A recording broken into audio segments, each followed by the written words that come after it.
Bienvenidos de nueva cuenta. Ahora vamos a enfocarnos en la aplicación de los teoremas de derivadas. Dependiendo del curso que estés llevando, puede que previamente hayas visto una serie de videoclases enfocados en la deducción de los diversos teoremas de derivadas que vamos a utilizar a lo largo de esta sección. Si es el caso en el cual no tuviste acceso o fue optativo toda esta parte relacionada a los teoremas de derivadas, te comento que la derivada está dada por la siguiente expresión. La siguiente expresión es lo que se conoce como un límite.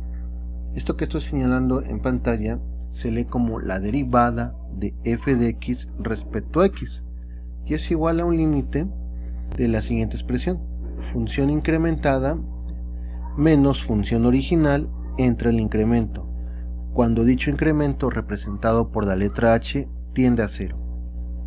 La idea fundamental de la derivada es indicar cómo cambia una función respecto a una variable. Y más allá de la idea o del concepto matemático que estamos presentando en pantalla del límite, la idea fundamental de la derivada es que esta nos va a indicar cómo cambia una función respecto a una variable. Como bien sabes, con una función es posible representar un sinnúmero de procesos, de fenómenos que ocurren tanto en la naturaleza como en un nivel hipotético.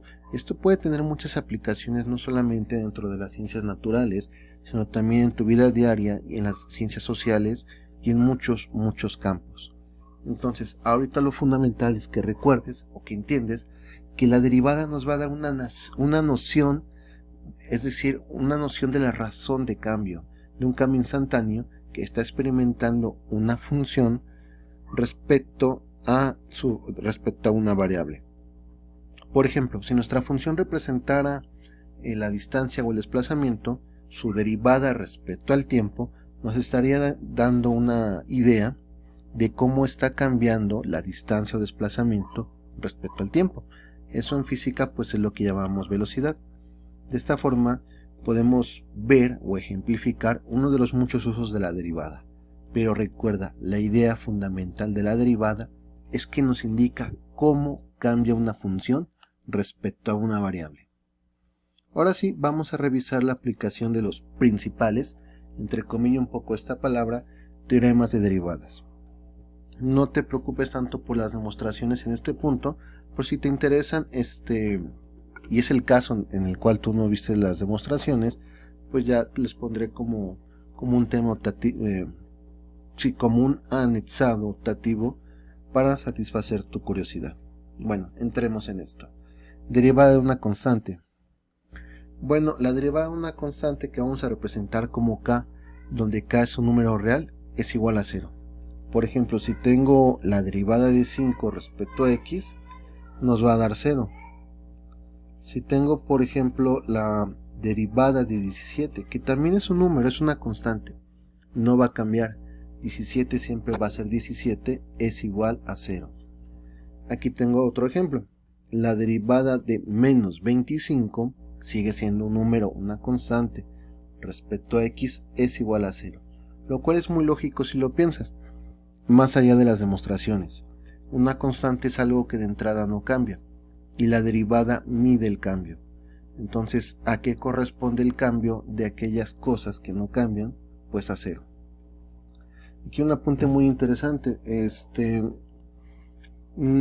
Aquí estamos partiendo en la parte más operativa de las derivadas, pero esto me hace pensar que muchas veces me hace reflexionar, y espero que también te haga reflexionar a ti sobre qué es la parte que te gusta más de las matemáticas. Si la parte demostrativa, como teorema, demostración, o la parte más aplicada, como por ejemplo ahorita que estamos aplicando los teoremas que encontramos previamente.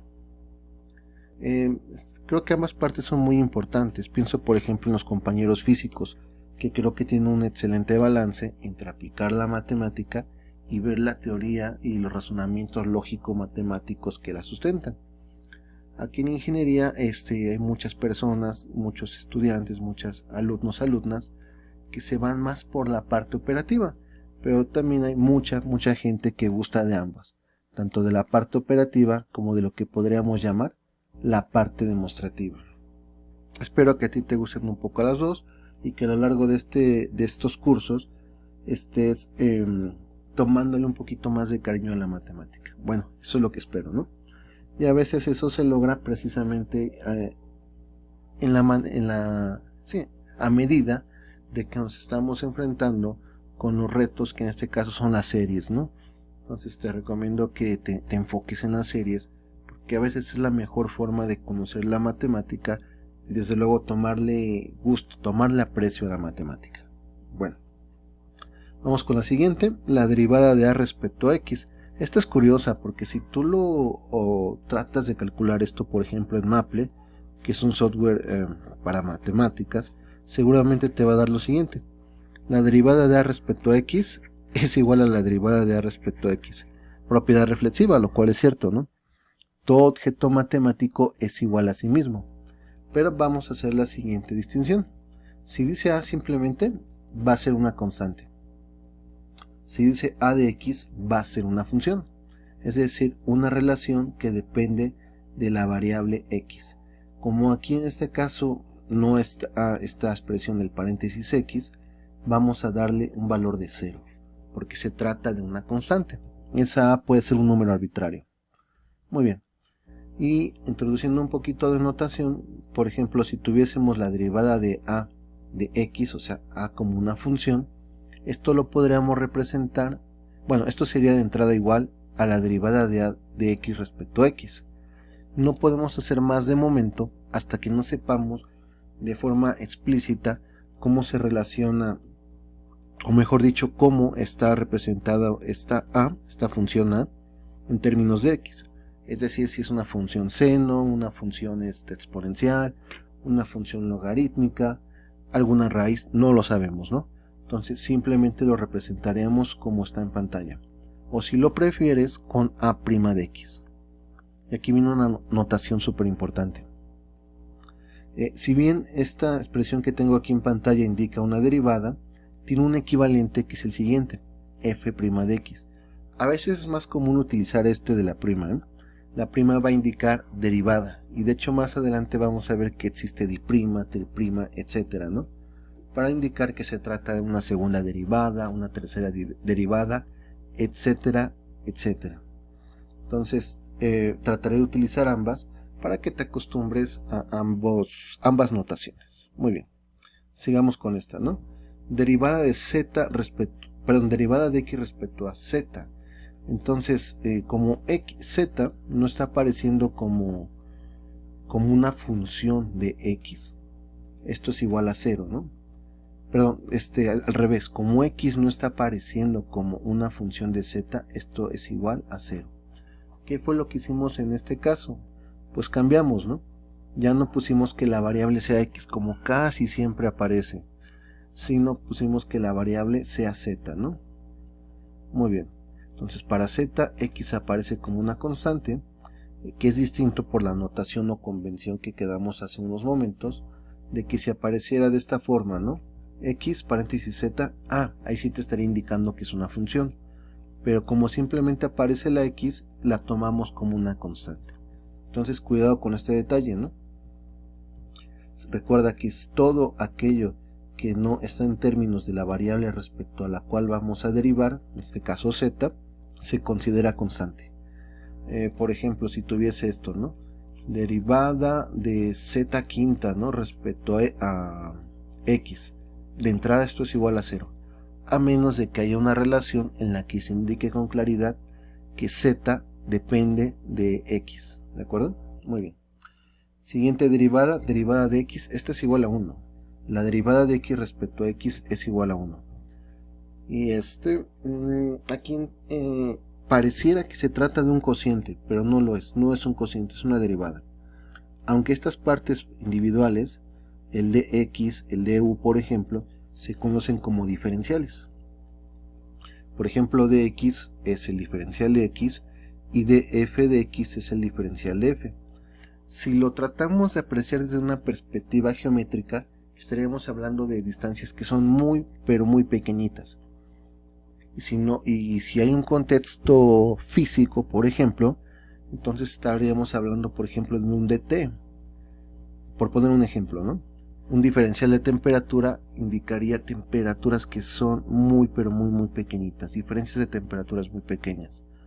Un de teta, por ejemplo, o un de t minúscula indicaría, por ejemplo, tiempos muy pequeñitos. Un de L, por ejemplo, podría indicar una distancia muy pequeña. Un de teta podría indicar un ángulo muy pequeño, etcétera, etcétera. Pero esto ya entra más dentro de lo que son las aplicaciones. Bueno, derivada de u respecto a u es 1 porque es la misma variable. Derivada de u respecto a x, pues en este caso sería 0, a menos claro que se señale que u depende de x. De lo contrario se toma como una constante. Muy bien, llegamos a la derivada de x a la n. Este es muy interesante, este teorema, y lo vas a usar como no tienes idea, ¿no? Se utiliza mucho. Y nos dice lo siguiente. Derivada de x a la n respecto a x es igual a n por x a la n menos 1 para n que pertenece a los reales. Esto significa que este teorema funciona para cualquier número real. Y es muy curioso porque si estás en el curso en el cual se tomaron o se vieron unas videoclases relativas a la demostración de todos estos teoremas, si no me equivoco fueron como 16 videoclases para llegar a esta conclusión, si no es que más, aproximadamente 15-16 videoclases. Aquí simplemente lo mostramos y lo vamos a utilizar. Teorema muy interesante, por cierto, y muy útil. Entonces veamos un ejemplo. Derivada de x cuadrada, entonces en este caso n es igual a 2. Va a ser igual a quién de acuerdo a este teorema. N es un coeficiente 2 que multiplica a x a la n, que es 2, menos 1. Simplifico, esto va a ser igual a 2 a la x a la 1 y esto va a ser igual a 2 a la x. Entonces ya aplicamos este teorema que nos costó tanto trabajo de deducir, al menos en la parte final, porque este teorema se trató en dos partes, una relativa al caso particular cuando n pertenece a n0 y otro ya general cuando n pertenece a los reales. Muy bien, veamos otro ejemplo. ¿Qué te parece derivada de x a la 5, ¿no? Respecto a x. ¿Quién es n? N en este caso, recuerda, es el exponente, es igual a 5. Pues ponemos el 5, perfecto. Esto va a ser igual, de acuerdo a este teorema, a 5 veces x a la 5, porque es el valor de n, menos 1. Simplificamos, esto es igual a 5 por x a la 5 menos 1, 4. Entonces la derivada de x quinta es 5x cuarta. Vamos a ver. Ahí está, perfecto. Pensemos en otro ejemplo, vamos a ver. ¿Qué tal derivada de x a la 17? ¿No? Me gustó el 17. Es un número interesante. Respecto a x. Muy bien, lo mismo, ¿no? ¿Quién es n? Ah, pues n es el exponente y en este caso vale 17. Perfecto. Entonces aplicamos el teorema. Vamos a ver, aquí está. Va a ser igual a 17 porque es el valor de n por x, ponemos la x a la 17 menos 1. Simplificamos, 17 veces x a la 16. Mi recomendación es que no trates de aprenderte los teoremas en el sentido de tratar de memorizarlos como si fuese, no lo sé, algo, no sé, un poema o no sé si un poema es un buen ejemplo, como algo que se tenga que recitar, porque creo que el poema no solamente hay que recitarlo, sino también hay que apreciarlo y sentirlo, ¿no? O sea, no lo aprendas de memoria, por ejemplo, repasando derivada de x a la n es tal, ¿no? Creo que lo mejor para aprender este tipo de cosas, de herramientas matemáticas, es utilizarlas e irlas aprendiendo conforme las vamos utilizando. Veamos uno más antes de que termine la videoclase. Derivada de x a la 25 respecto a x va a ser igual a 25 x a la 25 menos 1 es igual a 25 x a la 24. Perfecto. Con esto terminamos estos ejemplos y esta videoclase. Muchas gracias. Hasta luego.